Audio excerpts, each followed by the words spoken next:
পৃথিবীতে লক্ষ লক্ষ প্রজাতির কীটপতঙ্গ রয়েছে। আমরা তো শুধু হাতে গোনা কয়েকটা প্রজাতির কীটপতঙ্গ চিনি, যেমন টিকটিকি, তেলাপোকা, ছারপোকা, পিঁপড়ে, মাকড়সা। এগুলা এগুলা হলো কীট।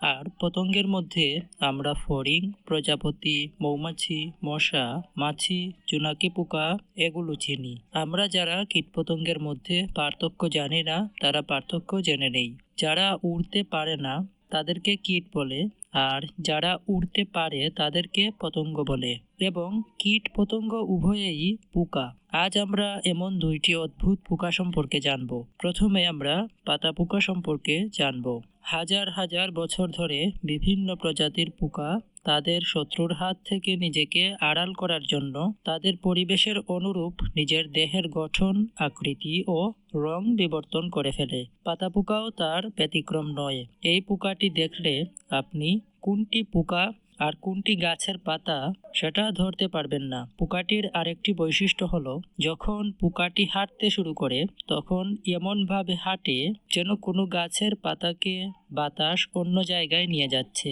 পোকাটি উড়তে পারে না আর খাবার হিসেবে গাছের পাতা গ্রহণ করে। পোকাটি Indonesia, Malaysia, Philippines, Thailand, Vietnam এবং আরও কিছু দেশে পাওয়া যায়। সবচেয়ে মজার ব্যাপার হলো, এই পোকাটি বাংলাদেশের পার্বত্য অঞ্চলে পাওয়া গিয়েছিল।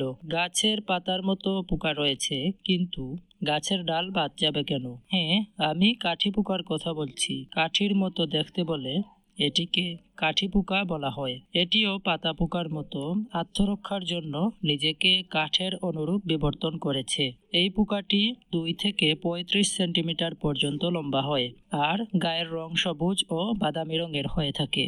এই পোকাটি কি শিকারীর হাত থেকে নিজেকে রক্ষা করার জন্য শুধু নিজের ছদ্মবেশী দেহের উপর নির্ভর করে? উত্তরটা হলো না। এদের শিকারীর রুচি নষ্ট করার জন্য শিকারী কাছে এলে তারা তাদের দেহের জয়েন্ট থেকে হোমোলিম্ফ নামক এক ধরনের পদার্থ বের করে, যা খুবই দুর্গন্ধযুক্ত, এবং তারা এক ধরনের রাসায়নিক পদার্থ শত্রুর চোখে মুখে স্প্রে করতে থাকে। কখনো কখনো এরা মাটিতে পড়ে গিয়ে কোনো নড়াচড়া না করে স্থির হয়ে থাকে, যাতে শিকারীরা তাকে চিনতে না পারে, অথবা চিনলেও মৃত মনে করে। এই পোকাটির আরেকটা মজার বৈশিষ্ট্য হলো যে তারা তাদের দেহের অঙ্গগুলোকে গাছের মতো আবার গজিয়ে নিতে পারে। অর্থাৎ যদি তাদের পা দেহ থেকে আলাদা হয়ে যায়, তাহলে আবার নতুন পা গজিয়ে নিতে পারে, ঠিক যেন একটা হেঁটে বেড়ানো গাছ। এরা নিজের অঙ্গগুলোকে নিজেরাই দেহ থেকে আলাদা করে ফেলে দিতে পারে। পোকাটির ডিমও শিকারীরা খুঁজে পাবে না, কারণ এদের ডিমও বীজের অনুরূপ দেখতে। কি অবাক হলেন? আমার পরবর্তী ভিডিওগুলো দেখলে